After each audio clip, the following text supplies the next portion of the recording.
welcome back to In Focus. I'm your host, Yesenia Taveras. So we've all heard the expression, you are what you eat.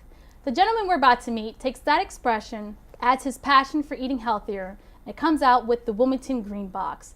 We're now going to welcome to the show Jason Aviles. Welcome. Thank you for having me. Oh, thank you for coming on out. Yeah. I mean, you've emerged or evolved, as we can say, over the last few years. Definitely. Let's talk a little bit about your initiative to get the consciousness, the mindset in regards to eating healthier. How did this all start?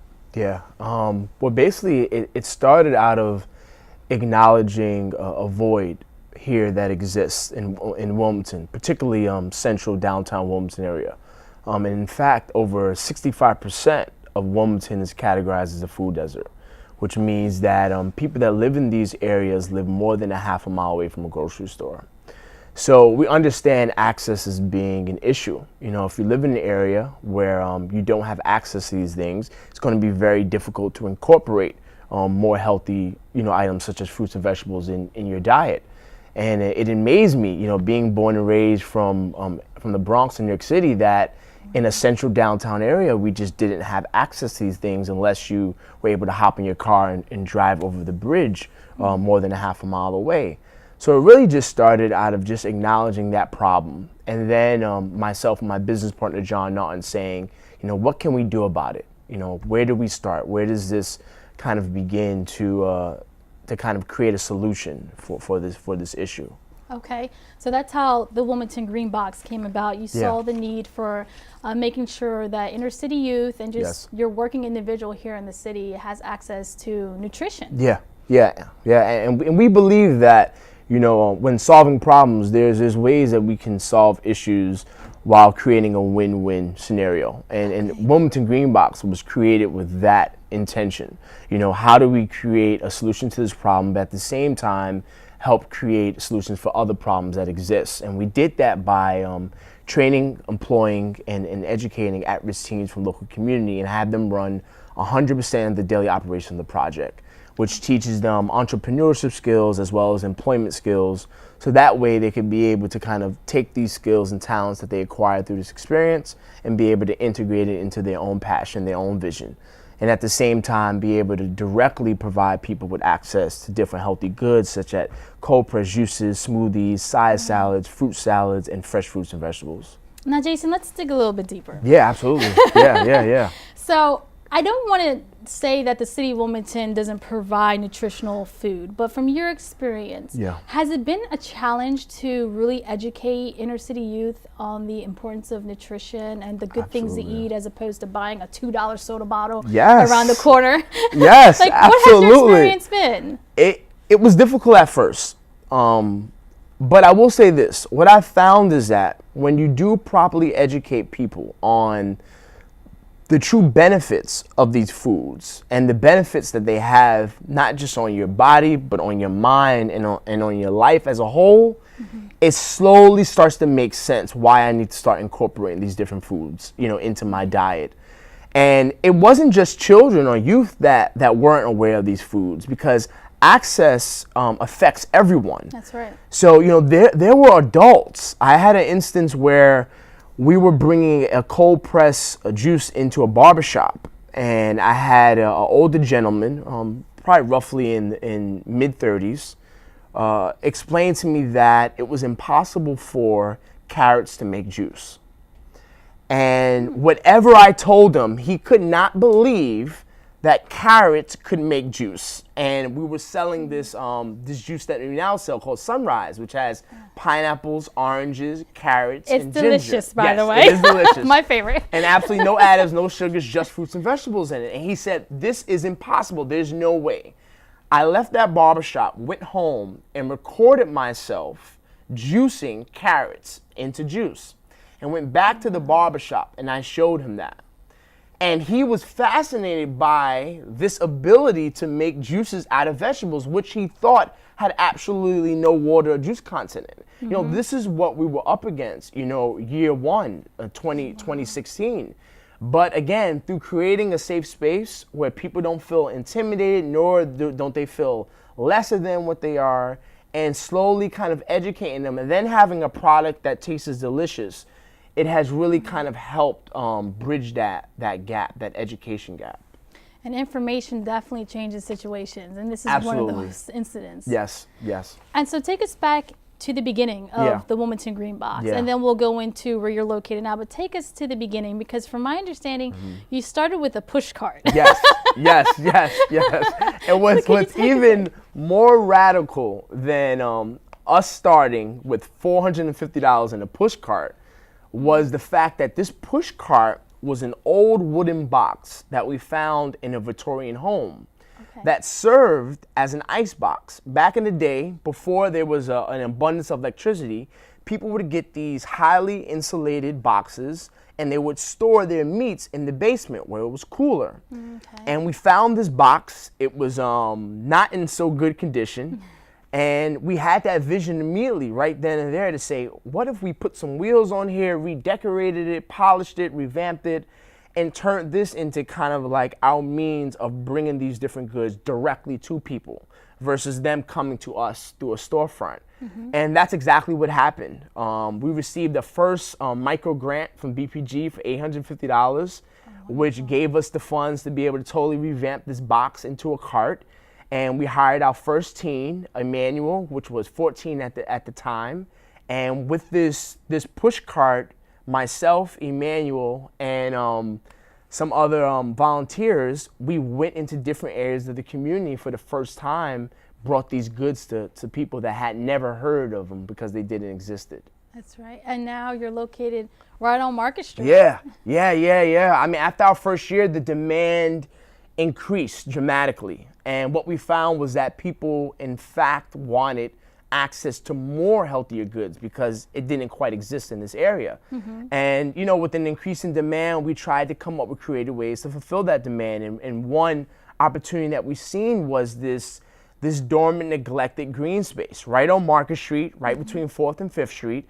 And we came up with this plan to transform that space into an outdoor kiosk, grab and go, as well as an entertainment space. So we created a wooden stage for that way we could do art loops and things like that. And then we incorporated some seating and some free Wi-Fi provided by Wi-Fi. And to date we have this awesome kind of pocket park space that sells our delicious cold pressed juices. We're gonna get ready to start incorporating some fresh fruits and vegetables, as well as free Wi-Fi, and people are really enjoying it. And it's a beautiful space. I mean, I went for the first time. Yes. And I got to sit down, take it all in. You get a nice view of the sky. And it's like, you know, for those who are not even into meditation or consciousness, mindfulness, you can still get something out of that. Yes. And being able to just provide that to us here in the city. Yeah, and I think we need balance.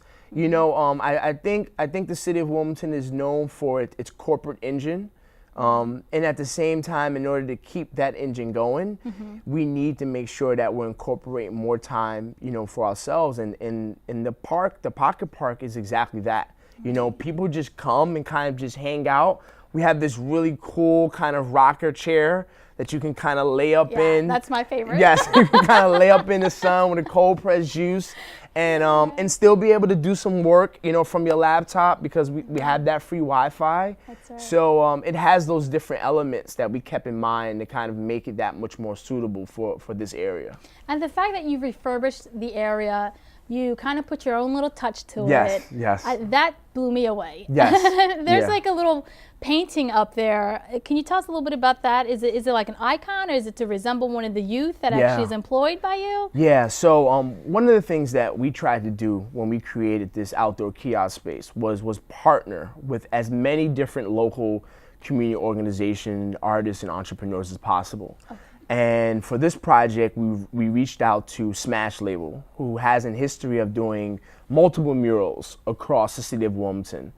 And we explained the vision to him, and that same day, he went out, got everything he needed, brought a scaffolding so that way he can, you know, reach the height to be able to do the mural. And on the spot, spray paint the wall, just kind of brought the vision to life. And the characters really represent, you know, not just the youth, but the youthful energy, you know, that we bring, you know, through our brand and through our market focus, which is really just kind of creating more bridges and spaces and opportunities to bring people together. And we know food to be one of the most important things that can kind of help bring people together and congregate people amongst different diversity, different ethnic groups, different backgrounds. Right. And we see that happening all the time in there. So those characters truly kind of reflect and try to showcase that ability, that energy. And it's a nonprofit organization. Yes, Let's not forget that. 501c3, absolutely. 501c3 certified. Yes. And you're really about the community. This nonprofit organization, like you said, is a win-win organization. Can you touch a little bit about that? Because I really want to emphasize, not only are you teaching these inner city youth about entrepreneurship, but you're also purchasing these goods from local businesses. Can you tell us a little bit about that? Yeah, I mean, for us, we don't consider ourselves to be separate from the community. We live in this community that we're simultaneously serving and helping. So we're not separate from the problems. These problems affect us first. So when we look at trying to create solutions, we try to understand the dynamics of that area, of that community, and how many more ways we can incorporate and kind of bring people with us. And I think that's important because I think the city of Wilmington needs more public and private partnerships, because these opportunities aren't always seeked out from the people on the grassroots level. That's right. And it's our job as people on the grassroots, when we get opportunities to kind of bring along these local partners, to kind of give them the platform to also showcase their things, because when we're in the community, we see what's happening. We see how many great artists, creatives, and entrepreneurs are emerging. But the people with the finances and the people in power sometimes don't. So it was our goal to kind of set the intent with bringing these people kind of along with us. When we first launched that kiosk space, we partnered with NextFab. Okay. Who had just arrived on the scene to Wilmington, Delaware. And we built that 800-pound wooden kiosk that you see on Market Street at NextFab with our own hands. So we took into account, that there's this great resource right in our backyard. Like, why pay all this extra money when we can use that platform that they have as a resource, and at the same time kind of get that experience of building something up for the ground up. So that way our kids that work for us could take that much pride in it, because they know they were a part of that building process. And you said something that really resonated with me in regards to being in the middle of it all. Such a cliche, right? Yeah. But you're in the middle of everything that's going on within the city, and you're exposing these kids to something that is very possible for them. Because let's face it, we all go to college to get a degree, right? Yep. But very few of us go to college to learn about entrepreneurship. Yes. Some people look at it as a gimmick, and it's like, you won't be able to make money out of that. Whether it's being an author, starting your own business, that is the harder route, so don't go that way. Kids, let's steer you this way. Focus on something. Let's get your degree in this concentration, and that's where you go. And then it's not until after you leave college where you're like, wait a second, I don't want to work for anybody anymore. I want to work for myself. Yeah. And then you're kind of just stuck. And you got to look for like nonprofit organizations that hold free workshops. But here at Wilmington Green Box, you're like, no, you don't need to go there. Here you have an entrepreneur. We haven't even talked about your other business ventures, but you're providing these students for that, with that opportunity. And that to me speaks volumes, Jason. Yeah. It really does. And it's real all-hands experience. I train them, I educate them, everything from product knowledge to customer service to developing and branding and selling a product. But these kids learn from direct experience. After we train them, we put them right onto the field. Emmanuel was our first employee, and at 14, making on an average, $225 a week, making a minimum of $9 an hour. This was a real job for Emmanuel.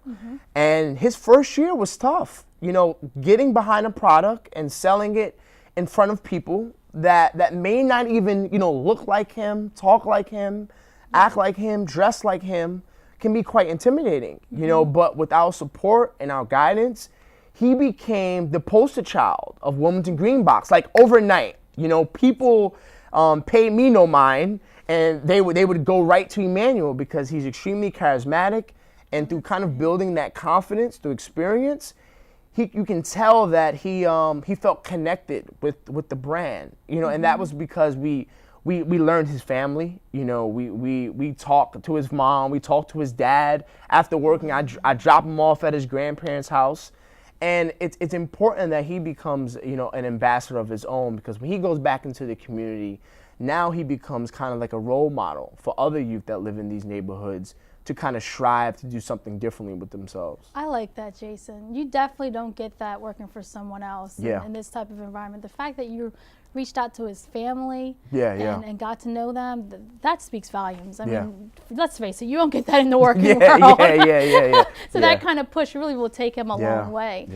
So let's talk about partnerships. Yes. I know you did something recently with Capital One. That's major. Yes. That is major. You know, as you know, a nonprofit needs funding, you know, to survive.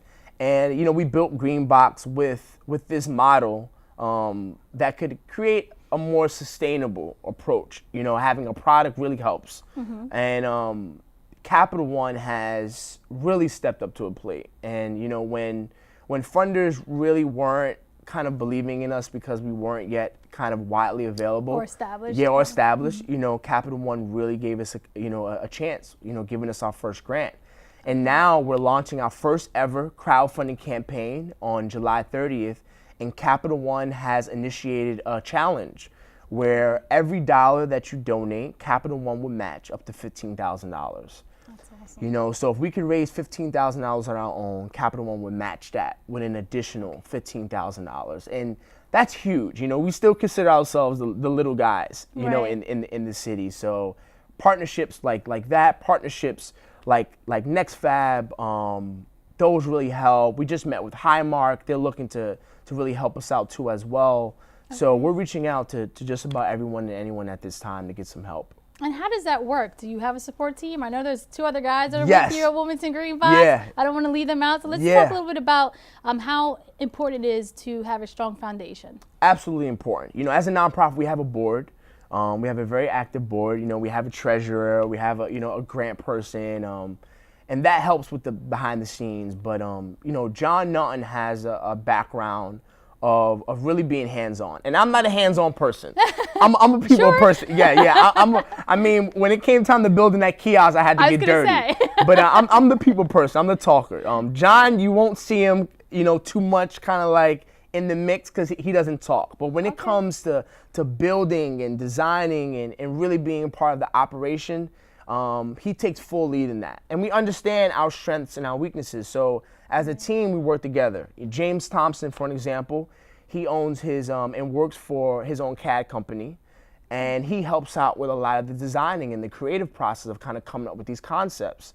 So us kind of working together creates this dynamic that just works because we have these different elements that don't overlap each other and really help kind of everything kind of push forward.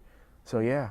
And I do honestly believe, like, for a nonprofit to be so successful, especially in the beginning, you have to know your brand, breathe your brand, eat, sleep your brand. So do these inner city youth that are actually involved and employed by you, do they actually drink these juices? So they're able to really like articulate this is what you're intaking into your body? And for real. Like, I mean, there will be days where things will be so busy, you know, that, you know, we couldn't step away from the cart, you know, to get lunch or to find food. So we ended up drinking those juices. I mean, I'm just going to put it out there. Like, our first year, you know, me and Manuel hit the ground running with that push cart. I mean, at times we were working 6-8 hours straight, you know, just kind of being in the mix, serving and selling. And the first thing that we had access to were those fruit salads, those cold pressed watermelon juices in mason jars. I mean, and that's what kind of fueled us. And what we've seen over time is that our kids now demand that they have more access to fresh fruits and vegetables. That's right. You know, they're going home and they're telling their mom, like, hey, could you buy some bananas, you know, just to have on the table so I can grab one kind of on the go. And our juices are good, and they're kids certified. If you look at our news feed on Facebook, on Instagram, you'll see a bunch of children and families, you know, consuming our juices and eating fresh fruits and vegetables because once you kind of put it in front of them and you kind of get them slowly acclimated, they end up really enjoying them. That's so it works. And even our former First Lady, Michelle Obama, she really took the initiative to make sure that our kids were exercising and eating healthier as well. So I believe that more and more people are becoming more conscious about their health, especially not only for us getting older, but obesity is so big in America as well. So this is a great opportunity to teach and, like you said, bring the access to people who probably will never get access to it. And so in regards to branding too as well, Jason, you yourself have a great story. I mean, you look great now. Thank you. Thank you. I didn't always look like this. I know, that's what I was getting to. A lot of people don't know your story. And I feel it's only right for you to share a little bit about your story and how you got to this place. Because as we all know, especially as the founder of a nonprofit organization, it takes discipline. It takes discipline and focus. And so can you talk a little bit about the university you attended, which I think is very unique, and also how that played a big role into not just you losing all this weight, but gaining this consciousness, and kind of how that birthed Wilmington Green Box. And I mean, you couldn't have said it any better, you know. Just sitting here now thinking about it, you know, Wilmington Green Box is really like the manifestation of all of my experiences leading up to this point. You know, I have a background working with youth. I've counseled youth in maximum security youth prisons, where I was working with kids that were 14 years old doing 25 years of life in prison, and also working with behavioral health department as, you know, special education advising, dealing with IEPs. So, you know, I have 8+ years professional working in that whole arena. And something that really startled me was our inability as teachers and instructors to really get to the root causes of these problems. And that led me to kind of looking for a solution for that problem at the time. And I found a consciousness-based education university while on Facebook. It was just an ad that popped up. I thought it was fake, but I checked out their website and I was like, yoga, meditation, organic vegetarian dining, that I had no idea of. I didn't know any of these words. I could barely pronounce consciousness even to this day, but it was so different and unique that I was like, I gotta check this out. And that led me to leaving my job and moving to a small city called Fairfield in Iowa, in the middle of nowhere, surrounded by cornfields. And at this consciousness-based education university, that's where I met a gentleman from India who introduced me to yoga. And at first I was really standoffish, you know, coming from the Bronx. Yoga is not the appealing thing to do. You'll never catch a young black male from the Bronx in yoga pants doing yoga. You won't catch it. You'll get questioned. You definitely will get questioned. And I was a little standoffish, and I slowly started to open myself up to it because he was just that persistent. And he ended up instructing me, and I learned. And after about a month of practicing, I went from nearly 300 pounds to losing my first 65 pounds. And currently right now, I'm down a little over 100 pounds. And what I learned most about that experience and being at the university was that, you know, health is a lifestyle. And it's not just about the food that you're eating. It's about the clarity of mind. It's about stress. It's about exercise. It's about happiness. And yoga really provided me with this kind of platform of understanding.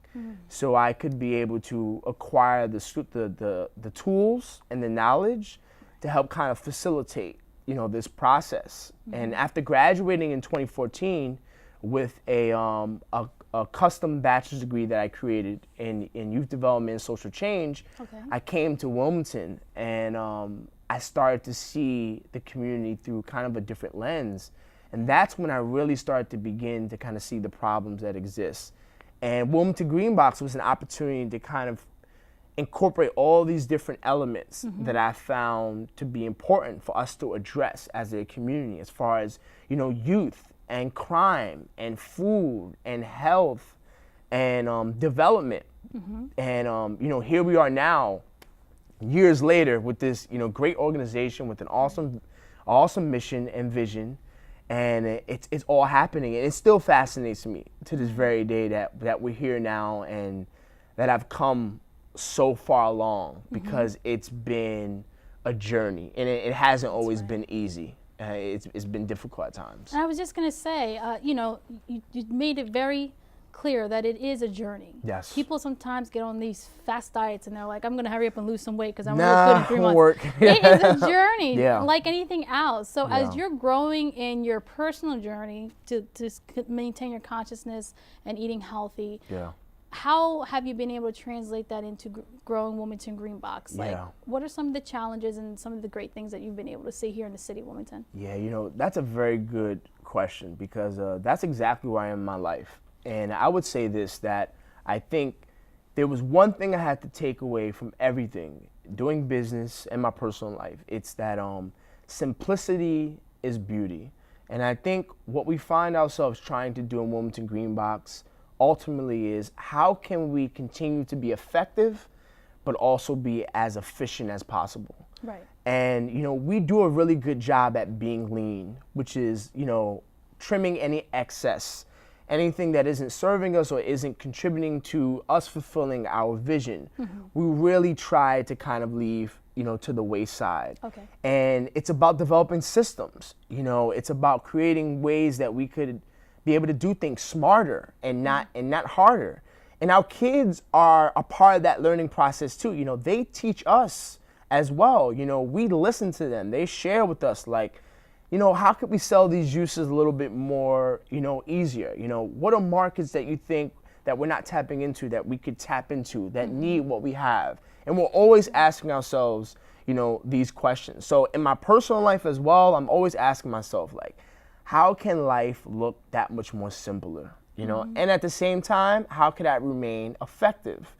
And I found through lifestyle changes that it's possible to create a little bit more of a graceful approach to kind of tackling life because it will throw its hurdles and its obstacles at you, but if you're centered and you're grounded and you're happy and you feel good about yourself from the inside out, it makes it a lot easier to adapt to the things that are happening negatively around you.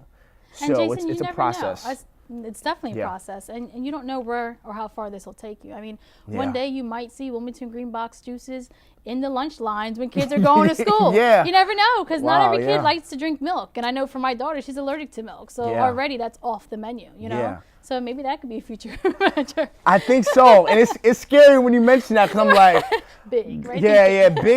Big is scary, but you got to go big because just in case if you fall short, you'll be somewhere in between. So thank you so much for your time. Any future plans before we go? Yeah, I would say right now all of our focus is really going into this first crowdfunding campaign that we're launching, and on July 25th.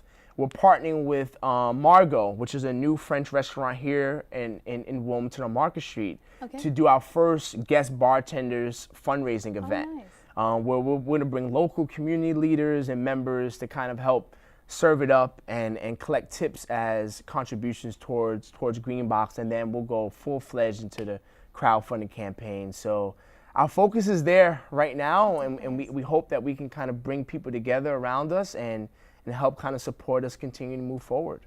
Thank you so much, Jason. Well, you're definitely a man with many hats. Thank you. And this is only one of them. There's not enough time to get into the other stuff, but Well, thank you so much for your time, Jason. It's definitely been an honor. So much information, valuable information that we can take away. So awesome. Thank you. And on behalf of all of us here at WITN 22, I'd like to say thank you for watching. Enjoy your day. You've been watching In Focus with Yesenia Taveras.